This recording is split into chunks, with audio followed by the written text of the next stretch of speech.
as soon as they get on there, now they're seeing death and gore. There's sometimes, things that aren't flagged because an account hasn't been restricted yet. Or even funnier, Grimzy posted a picture of himself shirtless yesterday and it was marked as adult content. And I thought that was absolutely fucking hilarious. Was it? Yeah. I didn't even know that. You're lying like a mother. Was it for real? I commented on it because I was like, what does motherfucker post? I don't even want to hit this, but I'm like, I need to open it just in case I need to ask him a question on the podcast. And I open it, it's just you leaning up against the tree. Mm-hmm. And then I stared at it for 20 minutes, Yep. The weirdest feelings inside.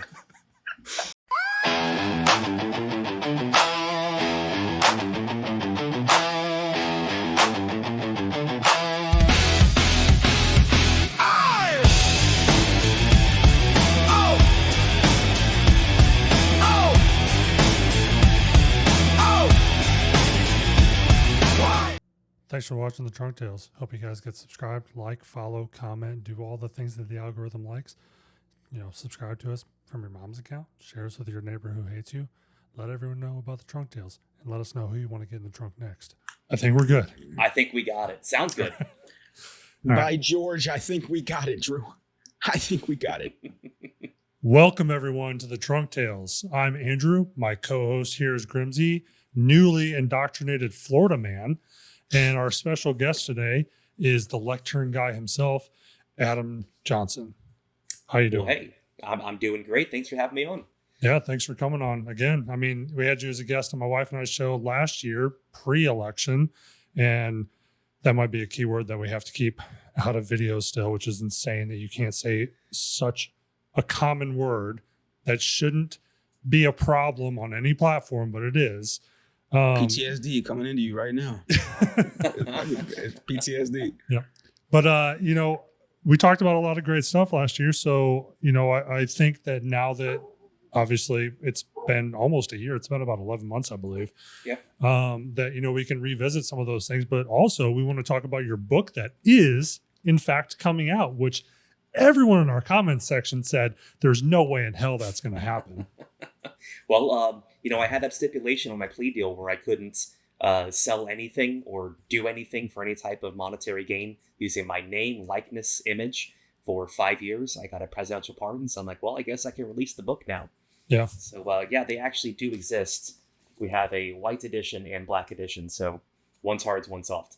Oh, okay. I was going to ask is there like a special passage in one that people don't get, or is one autographed? But okay, hard and soft. That makes sense. All the pre-orders that are ordered from now until I want to say October 6th will be signed.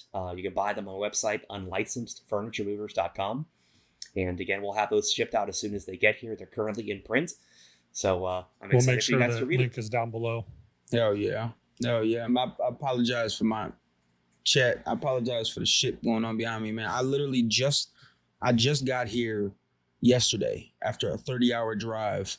So y'all got to forgive what the fuck is going on. I don't have energy for anything right now. But we had to pull ourselves out of bed here for the Lectern Guy, man. We had to make it happen. Yeah. So 30 hours, that would put you somewhere in Arizona or, God, maybe Nevada? Negative. Worst 30 hours. Negative. So northeast then? So no, it was from Chicago. Okay. But I have 2 cats and I have an injured dog that just had surgery Monday. So I'm making 100 stops, and plus the fact that somebody's driving the U-Haul with another car on the back of it. So can't leave them behind. So, and I left at probably the worst time ever. I ended up going through Atlanta on a Friday mid rush hour. So there's never a good time to drive through Atlanta. So no, but Friday rush hour is probably not the right one. I drove through Atlanta one time. This is a long, I guess I've driven through there more than once, but one time I drove through in the middle of the night. I was stationed at Fort Benning at the time, and I was driving either to or from my hometown, from leave. And what's the bypass? Is that 265 or what is that around Atlanta? Anyways, doesn't matter. I was hauling ass. I was doing well over 100 miles an hour. And the median, it's like the concrete barricade median. Yeah. There was a cop on the other side, but because he couldn't get to me, he just flashed his lights like, I see you. You better slow down. And I was like, I am the only car on the road. I should probably slow down because how hard is you it have going to lost be? your mind. You go play with GSP if you want to, man. Yeah. It's Play with them if you want to. 285. That's what it is. It's 285. 285. Yeah. So that shit right there, I'm I got mentally and pulled physically over. dead. I got pulled over once on 75 coming down through Georgia. I had been driving from Ohio, like straight through the night, and I had 3 young kids in the back of the car.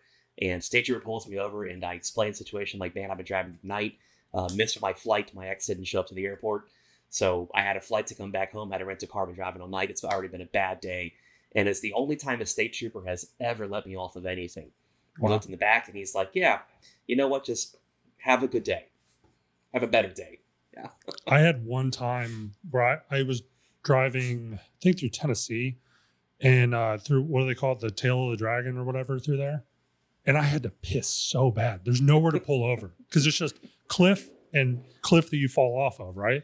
Mm-hmm. And I'm hauling ass, man. He pulls me over. He was sitting in one of the semi runoff things. And I see him and pulls me over and he walks up and I'm like tapping my foot. He's asking me if I'm anxious. I'm like, dude, I'm like about to shit my pants. I swear to God, I'm going to shit my pants. Please just give me the ticket and let me go. I need to go.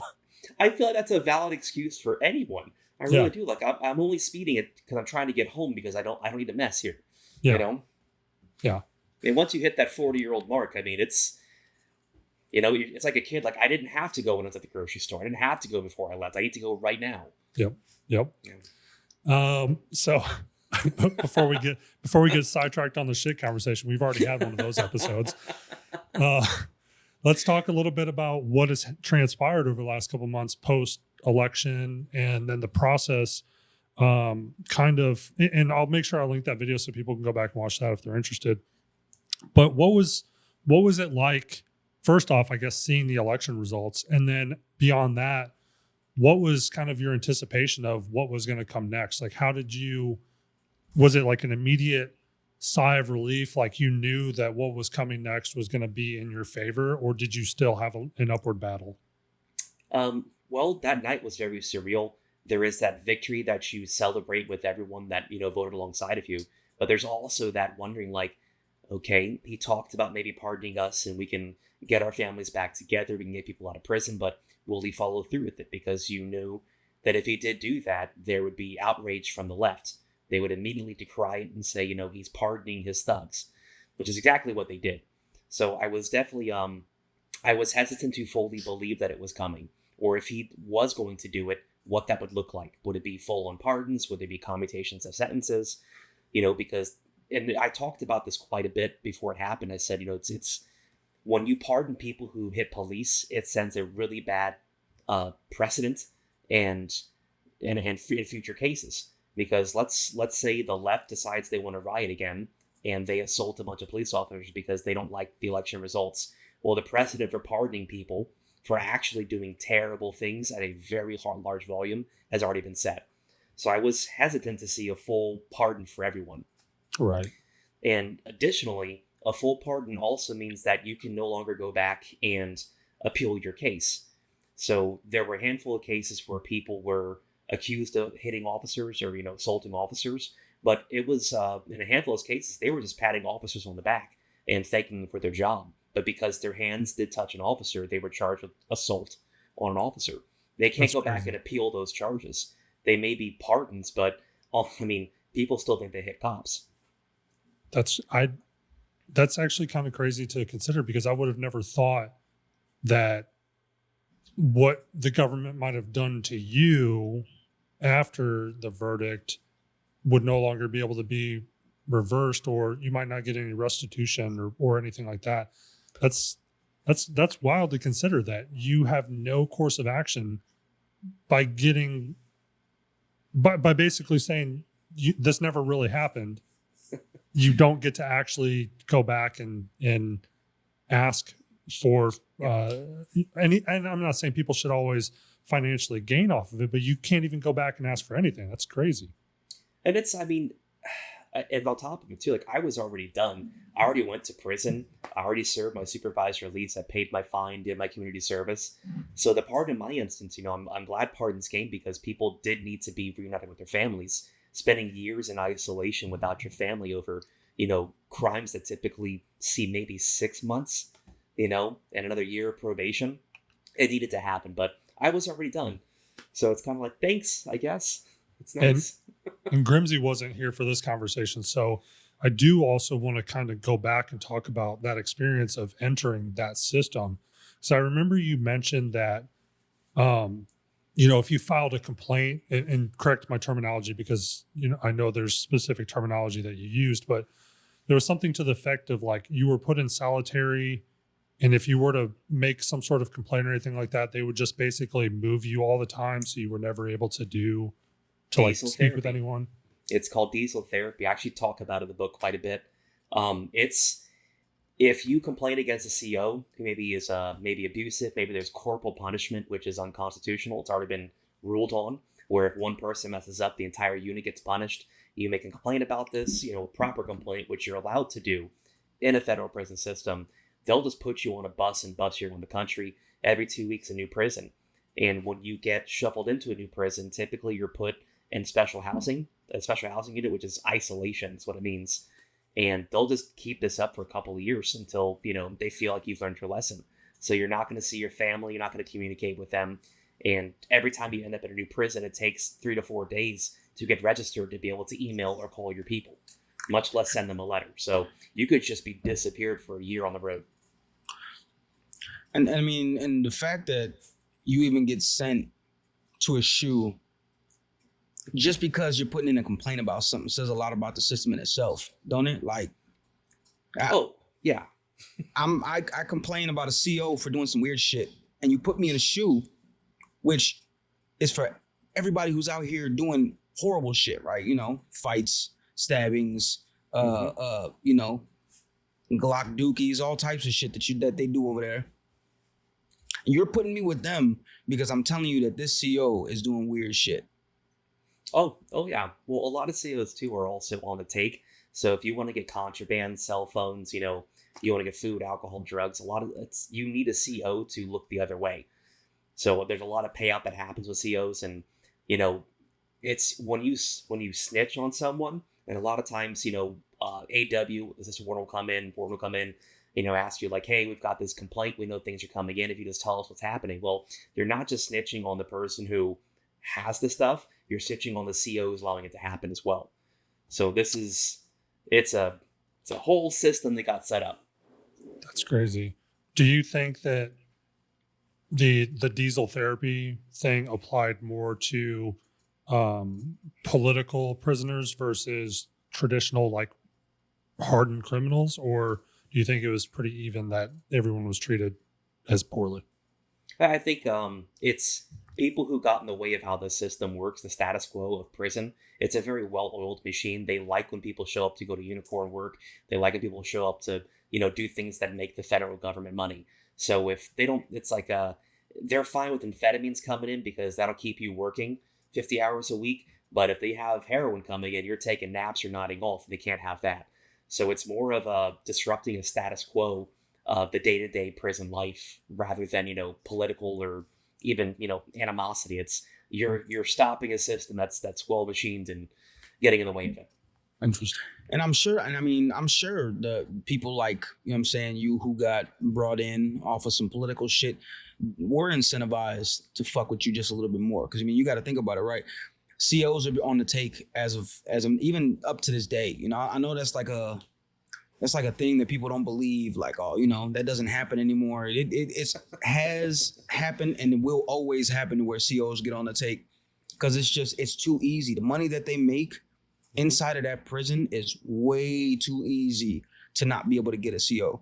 So now when we talk about somebody who comes in off something political, and now the federal government at the time gets to tell you, or gets to tell a CO, whatever this guy does, he's fucked, right?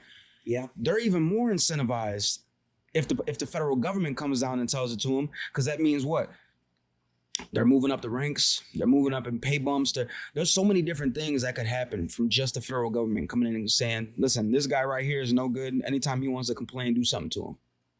Yeah, and I mean, I tried the soapbox too much. I didn't get nearly as much time as other people did. Prison's always awful, don't recommend it. But where I stayed at was Coleman in Florida. It was not the DC gulag. I was smart enough to get out of DC the night of, and they actually tried to bus me back to DC to go to the gulag when I got sentenced, but we were able to work it out where it's like, no, he's from Florida. He should reside in Florida close to his family.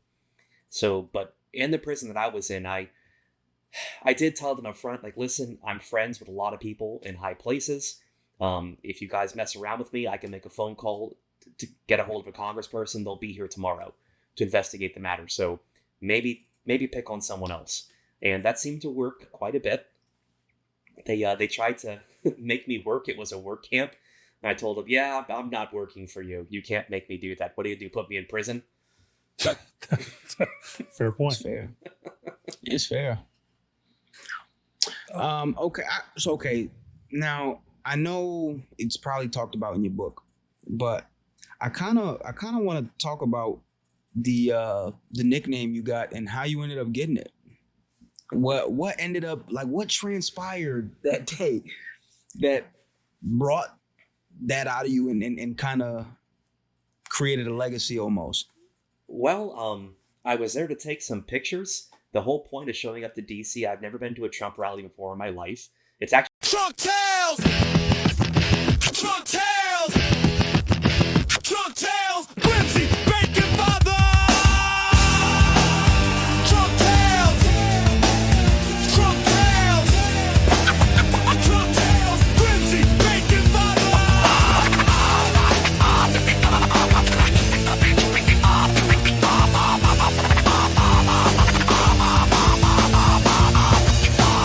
Sit up front! Sit and talk! We ain't here to ball and mark! The front seat is where great minds meet while the big picture comes into focus. Come and ride, take pride. You are listening to Trunk Tales. Talk from Main Street. I'm a matter of all that matters. Educated on the beat of where DC, Wall Street meet. Lessons learned from the